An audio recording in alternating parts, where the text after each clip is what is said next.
А,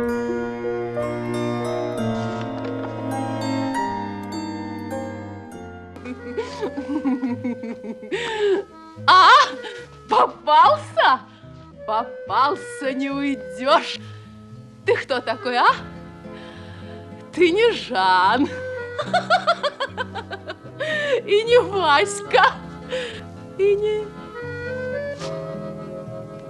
Ой, Господи, пришел. Она поступила в театральный вуз, уже имея за плечами рабочую специальность и трудовой стаж. Желание посвятить себя сцене было для Светланы Жгун серьезным, обдуманным решением. На протяжении 1,5 десятков лет актриса играла в лучших советских театрах и снималась у известных отечественных режиссеров. Тем печальнее выглядели последние десятилетия ее жизни, когда от былой популярности остались одни воспоминания. Светлана Николаевна появилась на свет в сентябре 1933 года в одной из деревень Украинской ССР. Отец девочки служил кадровым военным, поэтому семейство вело кочевой образ жизни. Из-под Полтавы родители переехали в Симферополь, потом в солнечный Тбилиси и, наконец, в Москву. Великую Отечественную войну Света с мамой встретили и пережили на Украине, где летом 1941 года гостили у родственников. Только после победы семья воссоединилась в Ленинграде, на новом месте службы отца. Здесь, в городе на Неве, Светлана окончила школу и энергетический техникум, после чего была принята в штат Ленгорэнергопроекта на должность техника-конструктора котельных установок. Отработав на заводе 2 года, девушка решила кардинально сменить профессию. Творчество импонировало ей гораздо больше. Светлана поступила на актерский факультет Театрального института имени Островского, который успешно закончила в 1960-м. Театр. В общей сложности на театральных подмостках Жгун провела 7 полных сезонов. За это время она успела сменить 3 труппы и сыграть 10 крупных ролей. Артистка дебютировала на сцене Ленинградской драмы имени Пушкина, позже были Ленком и Малый театр Москвы. Театралы 2 столиц видели Светлану в постановках по пьесам Александра Островского, Максима Горького, Самуила Алешина и Алексея Арбузова. В 1967-м актриса уволилась из театра, целиком сосредоточившись на кинематографе. Фильмы. Впервые эффектная белокурая красавица промелькнула на экране в 1959-м. Ей студентки-третьекурсницы доверили небольшую второстепенную роль в музыкальной комедии Геннадия Казанского «Не имей 100 рублей». Здравствуй, Нюрочка! За что? За что? За твои дурацкие подозрения, вот за что, понял? Да так, в общих чертах. Идем. Идем. Всесоюзная известность пришла к начинающей артистке годом позже, после ее участия в повести «Пламенных лет». В военном фильме Светлана сыграла учительницу истории Ульяну Васильевну. Позвольте, я... Кто вы?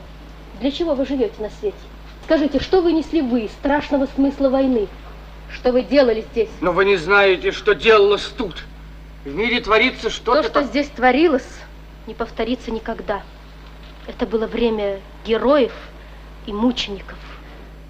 Как жалко мне, что не стали вы ни тем, ни другим. Всю жизнь вы проходили на цыпочках. К середине 60-х в кинематографической среде Жгун считалась уже состоявшейся актрисой. В этот период она была востребована и довольно часто снималась. В половине проектов, в которых Светлана Николаевна согласилась принять участие, она исполнила главные роли. В экранизации «Голубой чашки» по рассказу Аркадия Петровича Гайдара ее героиней стала молодая женщина Маруся, мама девочки Светланки.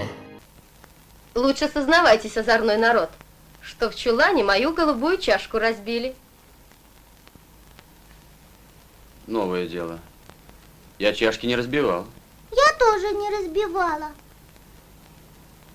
Видишь, это совсем напрасно на нас. Чашки не живые, ног у них нет, на пол прыгать они не умеют, а кроме вас двоих в чулан никто не лазил. В драматичной военной ленте Алексея Салтыкова «Бабье царство» она сыграла одну из центральных героинь, колхозницу Настю. Ты что, сдурела, зараза? Да я за 200 рублей глотку перегрызу! Катись отсюда! Ты полегче! Да ты кто такой? Ты чего лезешь? За штраф-то тебе платить Штраф! придется! Вот, поговори, фрицев матрас! Ты чего дерешься, дурашлеп? Что, правда, глаза колет? Хошь не хошь, а невесточку тебе досталась с брачком с фрицевой зазубриной. Настя, чего она? Ой, видишь, молчит. Стыдно перед народом-то признаться. В 1969-м у того же режиссера Жгун появилась в киноповести «Директора» в образе Сани Зворыкиной. Партнером по съемкам выступил Николай Николаевич Губенко. За другими девушками ухаживают. Цветы дарят. Руку и сердце предлагают. А я прямо из девичьей, да в постель. 70-е также начались сотрудничество с Салтыковым. На этот раз Алексей Александрович пригласил Светлану в историко-революционную драму «И был вечер, и было утро» на роль Татьяны Берсеневой. Сумасшедшие глаза. Нет, ты ответь мне. Я просто хотела посмотреть, как взорвется заря. Володька сказал, что когда они будут выходить с рейда, то она должна будет взорваться. Что? И ты хотела посмотреть, как будут гибнуть люди? В бинокль.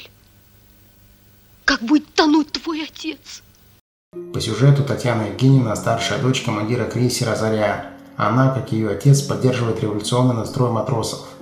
В 1974-м актриса попробовала силы в военном детективе «Совесть». В 5-й заключительной серии проекта ее можно узнать в Любови Тимофеевне, супруге Степана Волощука. Григорий Максимович, чего это они? Чего-чего? Развела тут свиноферму, понимаешь? Господи, да неужели это из-за паршивых поросят? Я тебя, Любовь Тимофеевна, предупреждал. Не нарушай. Я нарушаю. А другие, значит, не нарушаете. Бачишь, сколько у меня ратив. Что ж, Степану, воровать? С этих пор актрисе доставались исключительные эпизоды. Так, в приключенческой мелодраме 1975 года «Дорога» Светлана сыграла крошечную роль бригадира Галины, а в 1976 ее персонажем стала Анна Ивановна из картины о проблемах колхозного строительства «Опровержение». Начиная с 1977 и вплоть до самого конца 80-х Жгун не появилась ни в одном из фильмов, одним за другим выходивших в прокат. Во время творческого молчания она возглавила театральный самодеятельный коллектив в Примосковском дворце культуры имени Горького. В 1989-м артистка ненадолго вернулась к зрителям в образе безымянной отдыхающей скандалистки и по совместительству передовика производства в фильме «Любовь с привилегиями». Это была последняя картина актрисы. Ну че же ты? Брезгуешь? Небось столичный. Что вам от меня нужно? Нет, ты мне ответь. Я ж тебе честь оказала. Ну, думаю, старичок мается. Дайте мне пройти. А куда тебе надо пройти? Ну, что ты выкобениваешься? Да пошла ты. Нет, ты договаривай, куда меня посылаешь. Если туда, куда всех, я с удовольствием. Личная жизнь. Первым мужем Светланы Жгун стал артист кино Геннадий Нилов. Между двумя актерами вспыхнул бурный роман, который закончился свадьбой. Но чувства вскоре угасли, через 1,5 года молодые люди развелись. Со вторым супругом Светлана встретилась на съемочной площадке. Во время работы над фильмом «Повесть пламенных лет» она познакомилась с художником кино Александром Борисовым. Взаимная симпатия переросла в роман, и Александр сделал Светлане предложение. Актриса переехала к супругу в Москву, где жила и работала до конца жизни. В семье родилась дочка Лада. Она выбрала специальность художника-реставратора. Лада вышла замуж за датчанина. В настоящий момент живет в Копенгагене, занимаясь реставрацией картин в собственной мастерской. Последние 7 лет жизни женщина провела в забвении. В кинопроизводстве случился глубокий застой, связь с театром была потеряна задолго до перестройки. Светланы Николаевны Жгун не стало в январе 1997 года. Похороны артистки прошли на Троекуровском кладбище Москвы.